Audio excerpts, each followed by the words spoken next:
Are you ready? I am ready. Okay. Got the book pulled up. Nine. Shall I do us the honors? You shall. Okay. Book 9. Odysseus relates first what befell him amongst the Sicinies at Ismarus. Oh, here we go with the pronunciation.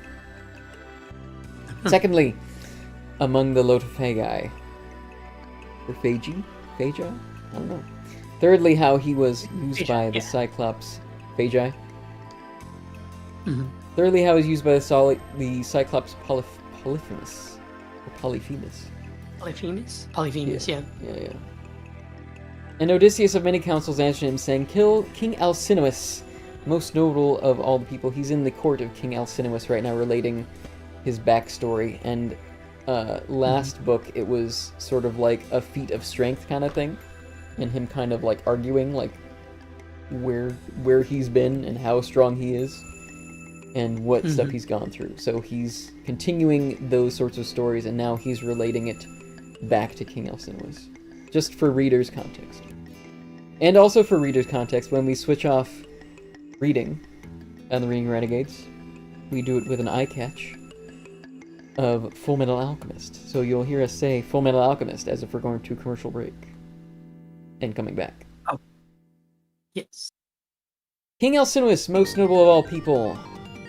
Verily it is a good thing to list to a minstrel, such as this one, like to the gods in voice. Nay, as for me, I say that there is no more gracious or perfect delight than when a whole people makes merry, and the men sit orderly at feast in the halls and listen to the singer, and the tables by them are laden with bread and flesh, and a wine-bearer, drawing the wine, serves it round and pours it into the cups. This seems to me well nigh the fairest thing in the world. But now thy heart was inclined to ask of my grievous troubles, that I may mourn more exceeding sorrow. What then shall I tell of first what last, for the gods of heaven have given me woes in plenty. Now first will I tell my name, that ye too may know it, and that I, when I have escaped the pitiless day, may yet be your host, though my home is in a far country. I am Odysseus, son of Laertes, who am in men's minds, excuse me, for all manner of wiles, and my fame reaches unto heaven. And I dwell in clear-seen Ithaca, wherein a mountain Neriton, with trembling forest leaves standing manifest to view, and many islands lie around, very near one to the other, Dulichium and Same, and wooded Zacynthus. Now Ithaca lies low, furthest up the sea line towards the darkness, but those others face the dawning, the sun, a rugged isle, but a good nurse of noble youths. For myself, I can see naught beside sweeter than a man's own country. Verily, Calypso, the fair goddess, would fain have kept me with her hollow caves, longing to have me for her lord. And likewise, too, guileful Circe of Aia would have stayed with me in her halls, longing to have me for her lord. But never did they prevail upon my heart within my breast. So surely is there naught sweeter than a man's own country and his parents, even though he dwell far off in a rich home in a strange land, away from them that begat him. But come, let me tell thee too of my troubles, of my journeying which Zeus laid on me as I came from Troy. Full Metal Alchemist. Full Metal Alchemist. The wind that bare me from Ilios brought me nigh to the Siconians, even to Ismarus, whereupon I sacked their city and slew the people. And from out the city we took their wives and much substance, and divided them amongst us, that none through me might go lacking his proper share. Howbeit thereafter I commanded that we should flee with a swift foot, but my men in their great folly hearkened not. There was much wine still drinking, and still they slew many flocks of sheep by the seashore, and kine with trailing feet and shambling gait. Meanwhile the Sicinians went and raised a cry to other Sicinians, their neighbors, dwelling inland, were more in number than they and braver withal. Skilled they were to fight with men from chariots, and when needed was on foot. So they gathered in the early morning as thick as leaves and flowers that spring in their season. Yea, and in that hour, an evil doom of Zeus stood by us, ill-fated men, that we might be sore afflicted. They set their battle in array by the swift ships, and the host cast at one another their bronze-shod spears. So long as it was morn, and the sacred day waxed stronger, so long we abode their assault and beat them off, albeit they outnumbered us. But when the sun was wending to the time of the loosening cattle, then at last the Sicyones drave, and the Achaeans overcame them, and 6 of my goodly grieved company perished from each ship. The remnant of us escaped death and destiny. Thence we sailed onward, stricken at heart, yet as glad men saved from death, albeit we had lost our dear companions. Nor did my curved ships move onward ere we called thrice on each of those, our hapless fellows, who died at the hands of the Sicyones on the plain. Now Zeus, gatherer of the clouds, aroused the north wind against our ships with a terrible tempest, and covered land and sea alike with clouds, and down sped night from heaven. Thus the ships were driven headlong, and their sails were torn to shreds by the might of the wind. So we lowered the sails into the hold, in fear of death, but rowed the ships landward apace. There for 2 nights and 2 days we laid continuously, consuming our hearts with weariness and sorrow. But when the fair tressed dawn had at last, by the full light of the 3rd day, we set up the mast and hoisted the white sails and sat us down, while the wind and the helmsman guided the ships. And now should I have come to mine own country, all unhurt, but the wave and the stream of the sea and a north wind swept me from my course, as I was doubling Malea, and drave me wandering past Cytherea. Full Metal Alchemist. Full Metal Alchemist. Thence for 9 days whole was I borne by ruinous winds over the teeming deep. But on the 10th day we set foot on the land of the Lotus Eaters, who eat a flowery food. So we stepped ashore and drew water, and straightway my company took their midday meal by the swift ships. Now when we had tasted meat and drink, I sent forth certain of my company to go and make search what manner of men who they were, who lived here upon the earth by bread. And I chose out 2 of my fellows, and sent a 3rd with them as herald. Then straightway they went and mixed the men of the Lotus Eaters. And so it was that the Lotus Eaters devised not death for our fellows, but gave them the lotus to taste.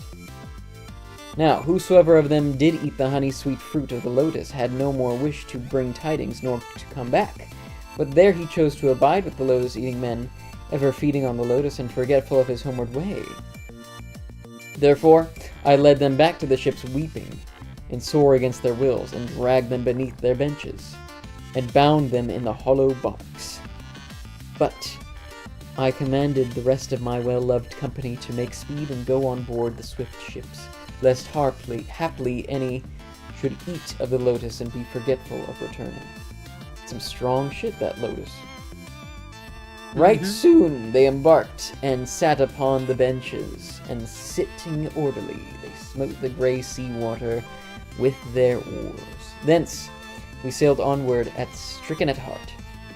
We came to the land of the Cyclops, a froward and lawless folk, who trusting to the deathless gods plant not aught but their hands near their plough. But behold, all these things spring for them in plenty, unsown and untilled wheat, barley, and vines, which bear great clusters of the juice of the grape. And the reign of Zeus gives them increase. These have neither gatherings for counsel nor oracles of law, but they dwell in hollow caves on the crests of the high hills, and each one utters the law to his children and his wives, and they reck not one of another. Now, there is a waste isle stretching without the harbor of the land of the Cyclops, neither high at hand, nor yet afar off, a woodland isle, wherein are wild goats unnumbered, for no path of men scares them, nor do hunters resort thither, who suffer hardships in the wood, as they range the mountain crests. Moreover, it is possessed neither by flocks nor plowed lands, but the soil lies unsown evermore and untilled, desolate of men, and feeds the bleating goats. For the Cyclops have by them no ships with vermilion cheek, and not yet are there shipwrights in the island who might fashion deck barks, which should accomplish all their desire. Yes. Voyaging to the towns of men, as ofttimes men cross to the sea to one another in ships. I thought I skipped the line back there. Who might likewise have made of their isle a goodly settlement. Yea, it is in no wise a sorry land, but would bear all things in their season. For therein are soft water meadows by the shores of the grey salt sea, and there the vines know no decay, and the land is level to the plough. Thence might they reap a crop exceeding deep in due season, for verily there is fatness beneath the soil. Also there is a fair haven, where is no need of moorings, either to cast anchor or to fasten hawsers, but men may run on the ship on the beach, and tarry until such a time as the sailors are minded to be gone, and favourable breezes blow. Now at the head of the harbour is a well of bright water issuing from a cave, and round it are poplars growing. Thither we sailed, and some god guided us. Thither we sailed, and some god guided us through the night, for it was dark, and there was no light to see. A mist lying deep about the ships, nor did the moon show her light from heaven, but was shut in with clouds. No man then beheld that island, neither saw we long waves rolling to the beach, till we had run our decked ships ashore. And when our ships were beached, we took down all their sails, and ourselves two stepped forth upon the strand of the sea, and there we fell into sound sleep, and waited for the bright dawn. Full Metal Alchemist. Full Metal Alchemist. So soon as early dawn shone forth, the rosy-fingered in wonder at the island, we roamed over the length thereof. And the nymphs, the daughters of Zeus, lord of the Aegis, started the wild goats of the hills, my company might have wherewith to sup. Anon we took to us our curved bows from out the ships and long spears, and arrayed in 3 bands, we began shooting at the goats. And the gods soon gave us game in plenty. Now 12 ships bare me company, and to each ship fell 9 goats for a portion, but for me alone they set 10 apart. Thus we sat there the livelong day, until the going down of the sun, feasting on abundant flesh and on sweet wine. For the red wine was not yet spent from out the ships, but somewhat was yet therein, for we had each one drawn of large store thereof in jars, when we took the sacred citadel of the Sicilians. And we looked across the land of the Cyclops, who dwell nigh into the smoke, and to the voice of men, and of the sheep, and of goats. And when the sun had sunk in darkness, come on, then we laid us to rest upon the sea beach. So soon as early dawn shone forth, the rosy-fingered, and called a gathering of my men, and spake counter, spake among them all. Abide here all the rest of you, my dear companions, but I will go with mine own ship, and my ship's company, and make proof of these men, what manner of folk they are, whether froward, and wild, and unjust, or hospitable, and of God-fearing mind. Yo, shout out to Cecile and Baljeet's chat.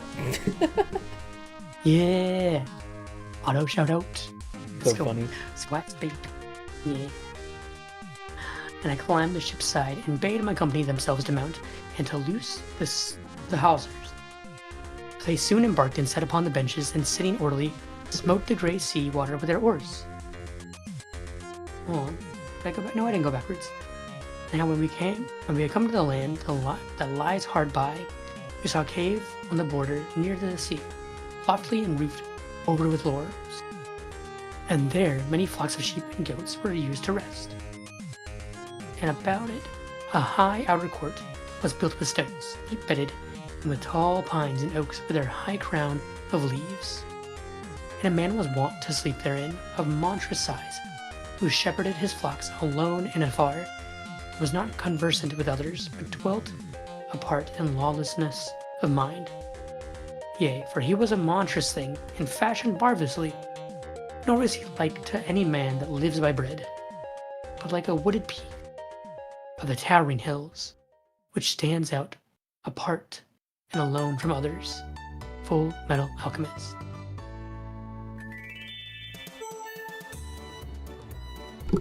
I was muted. Excuse me. Then I commanded the rest of my well-loved company to tarry there by the ship and to guard the ship, but I chose out 12 men, the best of my company, and sallied forth. Now I had with me a goat skin of the dark wine and sweet, which Meron, son of Euanthes, had given me. The priest of Apollo, the god that watch over Ismaris, and he gave it for that we had protected him with his wife and child reverently, for he dwelt in a thick grove of Phoebus Apollo. And he made me splendid gifts. He gave me 7 talents of gold, well wrought. He gave me a mixing bowl of pure silver, and furthermore wine, which drew off into 12 jars in all. Sweet wine unmingled, a draught. That's a draft? A drought? A draft, right? I think. I always get confused with that. A draught divine. Nor did any of his servants or of his handmaids in the house know thereof, but himself and his dear wife, and one house dame only. And as often as they drank that red wine honey sweet, he would fill 1 cup and pour it into 20 measures of water, and a marvelous sweet smell went up from the mixing bowl. Then truly was it no pleasure to refrain. With this wine I filled a great skin and bare it with me, and corn too. I put it in a wallet. I put it in my wallet. For my lordly spirit straight away, at a boding that a man would come to me, a strange man clothed in mighty strength, one that knew not judgment and justice. Soon we came to the cave, but we found him not within. He was shepherding his fat flocks into pastures. So we went into the cave and gazed on all that was therein. The baskets were well laden with cheeses, and the folds were thronged with lambs and kids. Each kind was penned itself. The firstlings apart, and the summer lambs apart too the younglings of the flock. Now all the vessels swam with whey, the milk pails and the bowls, the well-wrought vessels whereinto he milked. My company then spake me first of all to take of the cheeses and to return, and afterwards to make haste and drive off the kids and lambs to the swift ships from out of the pens, and to sail over the salt sea water. Howbeit I hearkened not, and far better would it have been, but waited to see the giant himself, whether he would give me gifts as a stranger's do. Yet was not his coming to enjoy my company. The spake command only works in Baljeet's chat, so you might have to have 2 streams open, Firefox. Then we kindled a fire and made burnt offering, and ourselves likewise took of the cheeses and did eat, and sat waiting for him within, till he came back shepherding his flocks, and he bore a grievous weight of dry wood against supper time. This log he cast down with a din inside the cave. In fear we fled to the secret place of the rock. As for him, he drave his fat flocks into the wide cavern, even all that he was wont to milk. But the males both of the sheep and of the goats he left without in the deep yard. Thereafter he lifted a huge doorstone and weighty, and set it in the mouth of the cave, such an one as 2 and 20 good 4-wheeled wains could not raise from the ground. That's a lot of counting. So mighty a sheer rock did he set against the doorway. Then he sat down and milked the ewes and the bleating goats, all orderly, and beneath each ewe he placed her young. And anon he curdled 1/2 of the white milk, and massed it together and stored it in the bigger baskets, and the other half he let stand in pails, that he might have it to take and drink against supper time. Now, when he had done all his work busily, and he kindled the fire anew, and espied us, and made question. Full Metal Alchemist? Full Metal Alchemist. Strangers, who are ye? Whence sail ye over the wet ways? On some trading enterprise, or at adventure do ye rove? Even as sea robbers over the brine, for at hazard of their own lives they wander, bringing bale to alien men. So spake he. But as for us, our heart within us was broken for terror of the deep voice. My voice can only go so deep, y'all, I'm so sorry. In his own monstrous shape. And despite all, I answered, and spake unto him, saying, Spake. Last two speaks. Spake. Lo, we are Achaeans, or Achaeans, driven wandering from Troy by all manner of winds over the great gulf of the sea. Seeking our homes we fared, but another path we have come, by other ways. Even such, methinks, was the will and the counsel of Zeus. And we avowed us to be the men of Agamemnon, son of Atreus, whose fame is even now the mightiest under heaven. How great a city did he sack, and destroyed many people, but as for us, we have lighted here, and come to these thy knees, and perchance thou wilt give us a stranger's gift, or make any present, as is the due of strangers. Nay, Lord, have regard to the gods, for we are thy suppliants. Suppliants? Suppliants. Suppliants. And Zeus is the avenger of suppliants and sojourners. Zeus, the god of the stranger, who fareth in the company of reverend strangers. I thought that was Hermes for some reason. So I spake. And anon he answered out of his pitiless heart, Thou art witless, my stranger, for thou hast come from afar. Biddest me either to fear or shun the gods. For the Cyclops pay no heed to Zeus, Lord of the Aegis, nor to the blessed gods, for verily we are better men than they. Damn. Nor would I, to shun the enmity of Zeus, spare either thee or thy company, unless my spirit bade me. But tell me where, thou didst say, thy well-wrought ship on thy coming. Was it perchance at the far end of the island, or hard by, that I may know? Well, we gotta catch up with some of these spakes. We got like 4 spakes. Spake it up. Spake it up. So he spake, tempting me, but cheated me not. He knew full much, and I answered him again with words of guile.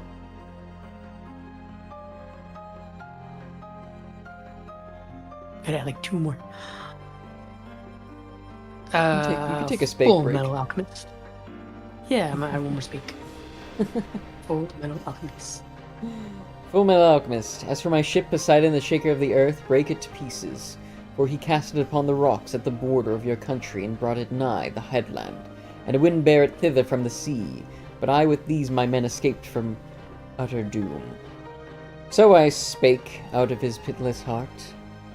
He answered me not a word, but sprang up and laid his hand upon my fellows, and clutching 2 together, dashed them, as they had been whelps, to the earth.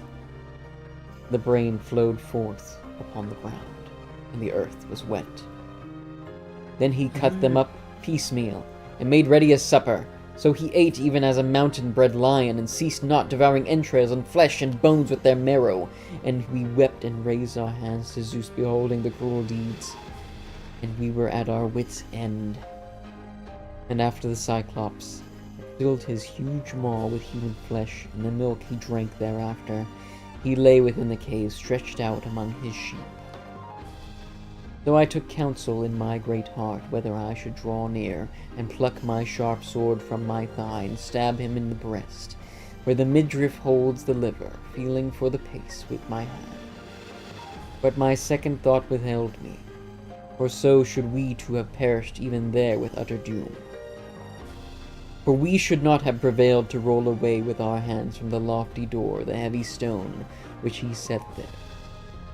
So, for that time, we made moan, awaiting the bright dawn.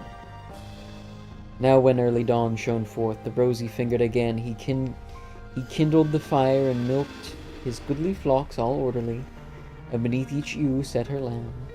Anon, when he had all his work busily, done all his work busily, again he seized yet other 2 men and made ready his midday meal.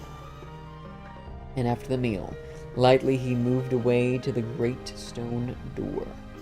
Moved away the great stone door, and drave his fat flocks forth from the cave, and afterwards he set it in his place again, as one might set the lid on a quiver. Then, with a loud whoop, the Cyclops turned his fat flocks to the hill. I was left devising evil in the deep of my heart, if in any wise I might avenge me, and Athena grant me renown. And this was the counsel that showed me best in my sight. There lay by a sheepfold a great club of the Cyclops, a club of olive wood, yet green, which he had cut to carry him with him when it should be seasoned. Now, when we saw it, we likened it in size to the mast of a black ship of 20 oars, a wide merchant vessel that traverses the great sea gulf. So huge it was to view in bulk and length. I stood thereby and cut off from it a portion as it were a fathom's length, and set it by my fellows, and bade them fine it down, and they made it even, while I stood by and sharpened it to a point, and straightway I took it and hardened it in the bright fire. Then I laid it well away, and hid it beneath the dung, which was scattered in great heaps in the depths of the cave. And I bade my company cast lots among them, which of them should risk the adventure with me, and lift the bar and turn it about in his eye, when sweet sleep came upon him. And the lot fell upon those 4 whom I myself would have been fain to choose, and I appointed myself to be the 5th among them. In the evening he came shepherding his flocks of goodly fleece, and presently he drave his fat flocks into the cave each and all, nor left he any without in the deep courtyard, whether through more some foreboding, or perchance that the god so bade him do. Thereafter he lifted the huge stone door and set it in the mouth of the cave, and sitting down he milked the ewes and bleating goats, and all orderly, and beneath each ewe he placed her young. Now when he had done all his work busily, again he seized yet other 2, and made ready his supper. Then I stood by the Cyclops, and spake to him, holding my hand in an ivy bowl of the dark wine. Cyclops, take a drink wine. Take and drink wine, after thy feast of man's meat, and that thou mayest know what manner of drink that this was that our ship held. And lo, I was bringing it to thee as a drink offering, if haply mayest take pity and send me on my way home. But thy mad rage is past all sufferance. O heart of heart, how may another of the many men there become, ever to thee again, seeing that thy deeds have been so lawless? Sorry. Full Metal Alchemist. That was a long one. Full Metal. Yeah, it's okay. Yeah. Full Metal Alchemist. So I spake, and he took the cup and drank it off, and found great delight in drinking the sweet draught, and asked me for it yet a second time.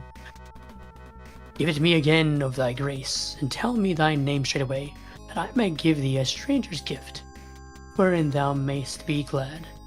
Yea, for the earth, the grain giver, bears of the Cyclops, the mighty clusters of the juice of the grape, and the rain of Zeus gives them increase, but this is a rill of very nectar and ambrosia. So he spake. Spake. And again I handed him the dark wine. Thrice I bare and gave it him, and thrice in his folly he drank it to the lees. Now, when the wine had got about the wits of the Cyclops, then did I speak to him with soft words. Cyclops, thou ask me my renowned name, and I will declare it unto thee.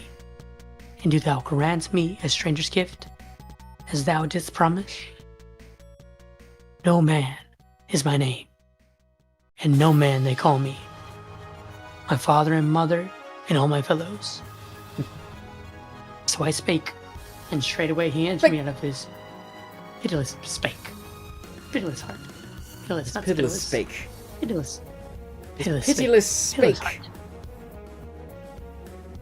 No man will I eat last in the number of his fellows, and the others before him, that shall be thy gift. Therewith he sank backwards and fell with face upturned, and there he lay with his great neck bent round, and sleep that conquers all men overcame him, and the wine and the fragments of men's flesh issued forth from his mouth, and he vomited, being heavy with wine. That's disgusting. Then I thrust in that stake. I gotta click on the book. I thrust in the stake under the deep ashes until it should grow hot, and I spake to my companions comfortable words, lest any should hang back from me in fear.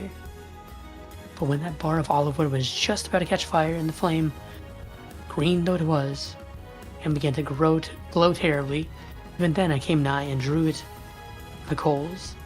My fellows gathered about me, and some God breathed great courage into us.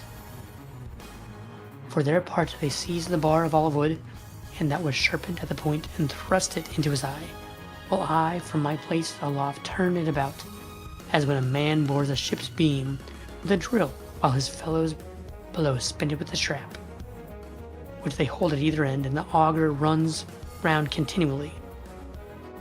Even so did we seize the fiery pointed brand, and whirled it round in his eye, and the blood flowed about the heated bar, and the breath of the flame singed his eyelids and brows all about, and the ball of the eye burnt away, and the roots thereof crackled in the flame, as when a smith dips an axe, or adds in chill water with a great hissing, when he would temper it, for hereby anon comes the strength of iron. Even so did his eye hiss around the stake of olive, and he raised a great and terrible cry, that the rock rang out, and we fled away in fear, while he plucked forth from his eye the brand, bedabbled. That just sounds funny. Bedabbled in much blood. It's like bedazzled, but bedabbled. Bedabbled in much blood. Then, maddened with pain, he cast it from him with his hands, and called with a loud voice on the Cyclops, who dwelt about him in the caves along the windy hills. Windy? Oh, windy heights.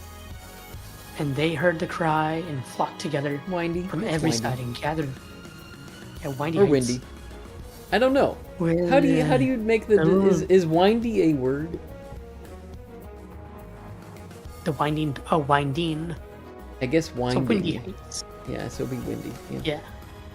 Windy heights, and they heard the cry and flocked together from every side and gathered round the cave, asked him what ailed him. What hath so distressed thee? Wait, what hath so distressed thee, Polyphemus, that thou criest thus aloud through the immortal night? And what makest sleepless? Surely no mortal driveth off thy flocks against thy will. Surely none slayeth thyself by force or craft. And strong Polyphemus spake to them Bake. again from out the cave. My friends, no man has slain me by guile, nor at all by force. And they answered, and spake winged words. If no man is violently handling thee in thy solitude, it can in no wise be that thou shouldest escape the sickness sent by mighty Zeus. Nay, pray thou to thy father, the Lord Poseidon. On this wise they spake and departed, and my heart within me laughed to see how my name and cunning counsel had beguiled him. But the Cyclops, groaning and travailing in pain, groped with his hands and lifted away the stone from the door of the cave, and himself sat in the entry with arms outstretched to catch, if he might, any one that was going forth with his sheep. So witless, methinks, that he hoped to find me, but I advised me how all might be for the very best. If perchance I might find a way of escape from death for my companions and myself, and I wove all manner of craft and counsel, as man will for his life, seeing that great mischief was nigh, and this was the counsel that showed best in my sight. The rams of the flock were well nurtured and thick of fleece, great and goodly, with wool dark as the violet.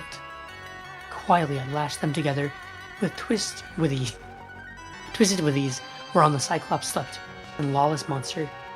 3 together I took. Now the middle one of the 3 would bear each of a man, but the other twain went on either side, saving my fellows. Thus every 3 sheep bare their man, but as for me I laid hold of the back of a young ram who was far the best and the goodliest of all the flock, and curled beneath his shaggy belly where I lay, and so clung face upward, grasping the wondrous fleece with a steadfast heart, so for that time, making moan, we awaited the bright dawn. Oh, little alchemist. He got stabbed. He got stabbed, and now he under the sheeps. He got stabbed by no man. No man stabbed him. So soon as early dawn shone forth, the rosy-fingered, then did the rams of the flock hasten forth to pasture. What is this expression, the rosy-fingered? It's come up a few times. So when talking about I was talking dawn. with someone. Yeah. I was talking with someone this week about the Iliad and the Odyssey, and I think it's just something with Homer where the descriptions are noting of like different body parts and anatomy. Definitely more so with the Iliad than the Odyssey. But I mean, like you could see like when he talked about like earlier where the brain was coming out when someone was getting eaten, and making note of like the livers where like Odysseus would stab Polyphemus. I think this is like personifying Dawn. Well, not even personifying Dawn because Dawn is capitalized here. Like Dawn being a figure that comes over the horizon. Well, I think Dawn is an actual god in this. Well, true. Similar to similar to Helios, like in the same realm of Helios. So rosy fingered being that it's the like, finger of dawn making the sun. Yes. Up. Yeah. That is. So I understand the metaphor and the origin, I guess. I think it's like plays 2 parts there, but yeah.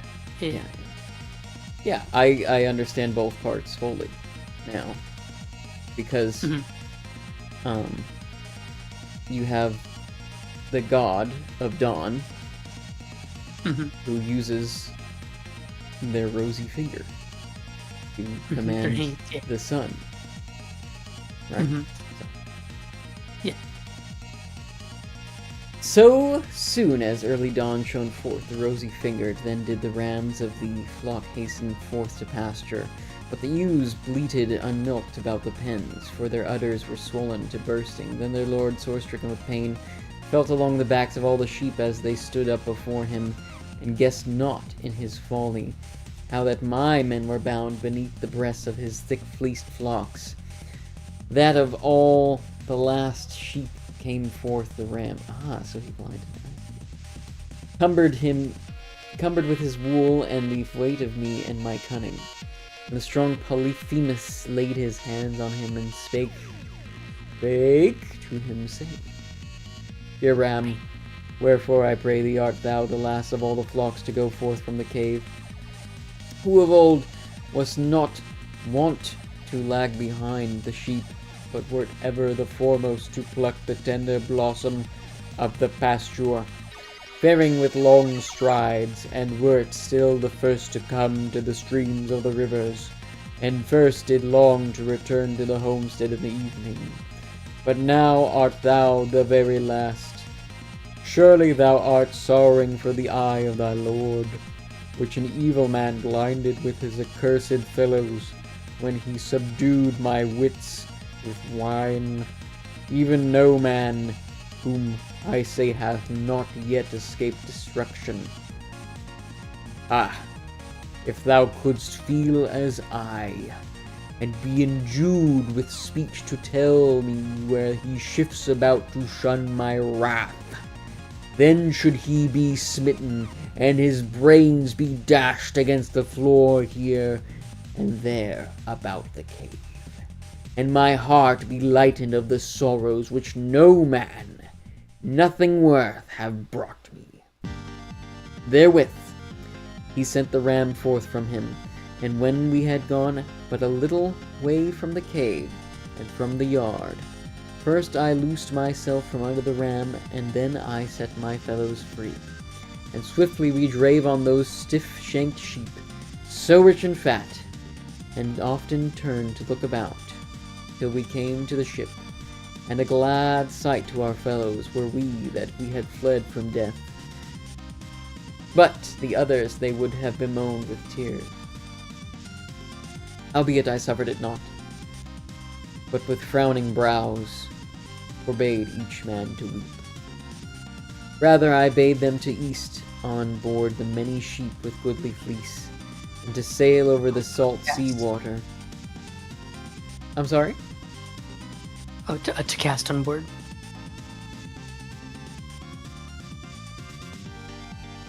Oh.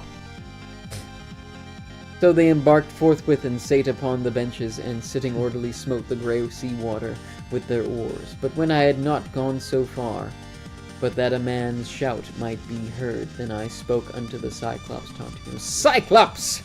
So thou wert not to eat the company of a weakling by main might in thy hollow pit. Thine evil deeds were very sure to find thee out.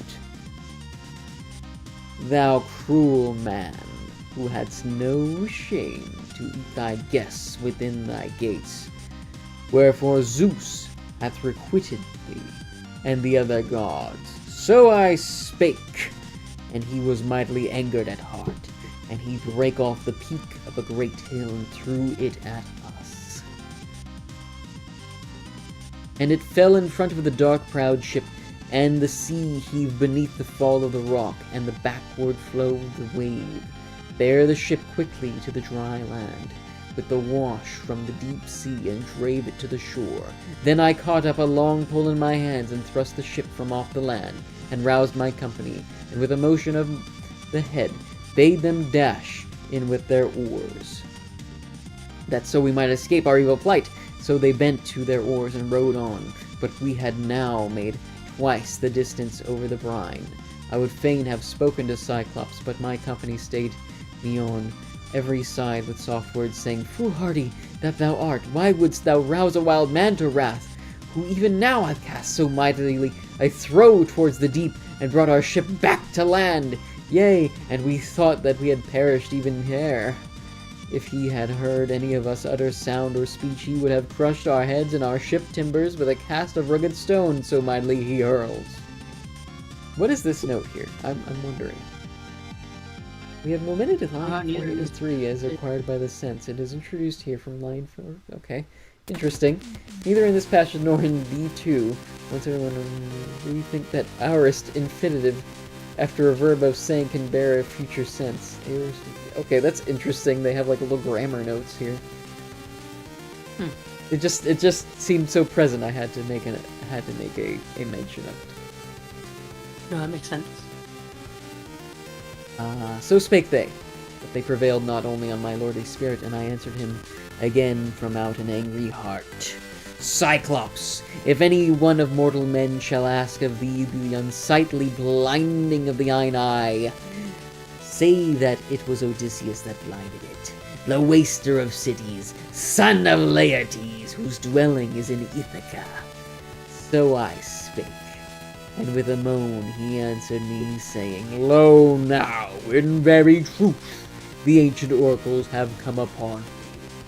There lived here a soothsayer, a nobleman, and a mighty Telemus, son of Eurymus, who surpassed all men in soothsaying and waxed old as a seer among the Cyclops. He told me that all these things should come to pass in the aftertime, even that I should lose my eyesight at the hand of Odysseus. But I ever looked for some tall and goodly man to come hither, glad and great might. But behold now, one that is a dwarf, a man of no worth, and a weakling, hath blinded me of my eye after subduing me with wine. Nay, come hither, Odysseus, that I may set thee a stranger's cheer, and speed thy parting hence, that so the earth-shaker may vouchsafe it thee, for his son am I. And he avows him for my father, and he himself will heal me, if it be his will, and none other of the blessed gods or of mortal. Full Metal Alchemist. Ooh, Odysseus is doing some dumb ass shit, let me tell you right now. Or he had done, because now he's retelling it. How long do we have until the end of this book? I'm being called to dinner time. Oh, let me see. 2 pages on my... Oh, okay, let's do it. You do it. Yeah. I'm going to do the spake counter here. Okay. Even so he spake, but I answered him and said, Would God that I were as sure to rob thee of soul and life and send thee within the house of Hades, as I am, not even the Earthshaker will heal thine eye. So I spake, and he prayed to the Lord Poseidon, stretching forth his hand to the starry heaven. Hear me, Poseidon, girdler of the earth, god of the dark hair, if indeed I be thine, and thou avowest thee my sire. Grant that he may never come to his home, even Odysseus, waster of cities, the son of Laertes, whose dwelling in it Ithaca. Yet if he is ordained to see his friends and come unto his well-builded house in his own country, late may he come in evil case, with the loss of all his company in the ship of strangers, and find sorrows in his house. Though he spake in prayer, the god of the dark locks spake. The dark locks heard him, and once again he lifted a stone far greater than the first. And with one swing he hurled it, and he put forth a measureless strength, and cast it but a little space behind the dark proud ship, and all but struck the end of the rudder, and the sea heaved beneath the fall of the rock. The wave bare on the ship, and drave it to the further ashore. But when he had now reached that island, where all other deck ships abode together, and our companies were gathered sorrowing, expecting us evermore, on our coming thither we ran our ship ashore upon the sand, and ourselves too stepped forth upon the sea beach. Next we took forth the sheep or sight of the Cyclops from out the hollow ship, and divided them, that none so that none through me might go lacking his proper share. But the ram for me alone, my goodly grieved company, chose out, and in the dividing of the sheep. Yeah. That's right. And is Lord of all, and I burnt the slices of the thighs. But he heeded not the sacrifice, but was devising how my deck ships, my dear company, might perish utterly. Thus for the time we sat the livelong day, until the going down of the sun, feasting on abundant flesh and sweet wine. And when the sun had sunk and darkness had come on, then we laid us to rest upon the sea beach. So soon as early dawn shone forth, the rosy-fingered, I called to my company, and commanded them that they should themselves climb the ship and loose the hawsers. So they soon embarked, sat upon the benches, and sitting orderly smote the grey sea water with their oars. Thence we sailed onward, stricken at heart, yet glad as men saved from death, albeit we lost our dear companions. There's a drawing. Here's a lovely image. Oh yeah, of Odysseus and his crew underneath, being carried out by the sheep. I think this one is Odysseus specifically, since it's just one of the other ram. Yeah. But yeah. But that is it. Fantastic. Yeah. That's a very classic tale. I've heard it before. I didn't realize it was this far into the Odyssey, but Yeah, we had a lot of exposition. Mhm. But it was I guess worth there's gonna it. be a lot It of it really come built down up to the end. his situation. Yes, for sure. Yeah. Okay, so I'm gonna take a dinner break. What are you gonna do from here? Are we gonna... Um, I was gonna potentially call it there just that because I know we don't have Celine with us right now, and I think if the other stuff is gonna be more exciting portions, I feel like we should treat that with Oh, the no, yeah, I was wondering if you still wanted to maybe play Kirby. I think I had plans with Kaz already because Kaz has been off streaming this week and then they just got back. But if you shoot me a time that you're or like a weekday, or if you want to do that the end of reading next week, I think that's definitely good to go because I don't think I have plans set up yet for that. Oh, I didn't know you had plans. Okay. Yeah. I mean, we could do tomorrow. How about tomorrow? Yeah. I think that's good. I don't think I have anything tomorrow. Yeah, because I miss doing Kirby. We never finished Great Cave Offensive. Mm-hmm. I think it'll be good. Then we can have like the whole time frame for that. Alright. And other Kirby things. Yeah. Yeah. And that way you can take time with dinner with your family as well, you know? Indeed. Yeah, I might come back and... maybe I'll do some Daggerfall. I'm like, I've got to think about it. I got to think about what I... You know, nah. I'm going to call it here, too. Mm-hmm. I might start... But tomorrow, Kirby. Yeah, I don't know. We'll figure it out. I'll figure it out. But Okay. I'm going to call Gotcha. stream for now. And, Okay. we'll raid out to someone. So let's see who's on. Yeah. Oh, Satila's on right now. Well, Baljeet is on. Oh, that's true. But Baljeet doesn't intend to stream. Let's see. No. Let's see. Who else?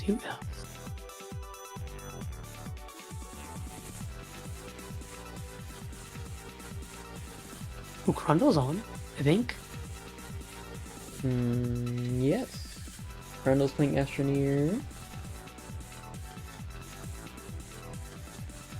And so is JP. The Adventurer is playing Apex Legends. Ooh. Yeah, okay, so... You want to do a double raid? What does that mean? We raided the same person. Oh, yeah. I've just assumed we were. I thought that's how this works. Yeah, no, you're right. That is how it works. Okay. So, do you want to do... Which one do you want to do?